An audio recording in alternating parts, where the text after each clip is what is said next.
Hi అండి, hello నమస్తే. ఈరోజు మనం కొబ్బరి వేసి బెండకాయ కర్రీ చేద్దాం. చాలా సింపుల్గా అయిపోతుంది. అది ఎలాగో తెలుసుకోవాలంటే వీడియో మొత్తం చూడండి, స్కిప్ చేయకుండా. ముందుగా గ్యాస్ ఆన్ చేసి గ్యాస్ మీద ప్యాన్ పెట్టి 4 టేబుల్ స్పూన్ల ఆయిల్ వేసి ఆయిల్ హీట్ అయ్యాక తాలింపు దినుసులు వేసుకోవాలి. ఆవాలు, జీలకర్ర, పచ్చెనపప్పు, మినప్పప్పు, సాయి మినప్పప్పు అన్నీ వేసి తాలింపు కొంచెం వేగాక ఆనియన్ ముక్కలు వేసి కొంచెం వేగనివ్వాలి.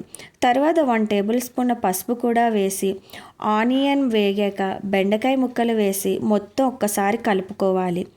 తర్వాత రుచికి సరిపడా సాల్ట్ వేసి మొత్తం కలిసేలా కలుపుకొని మూత పెట్టి మగ్గనివ్వండి.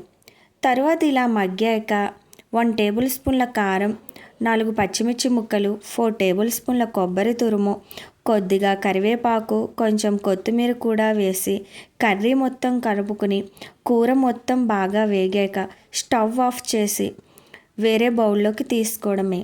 అంతేనండి, కొబ్బరి బెండకాయ కర్రీ రెడీ. నా వీడియో మీకు నచ్చినట్లయితే నా ఛానల్ని లైక్ చేసి షేర్ చేసి సబ్స్క్రైబ్ చేయండి. Thank you. బాయ్.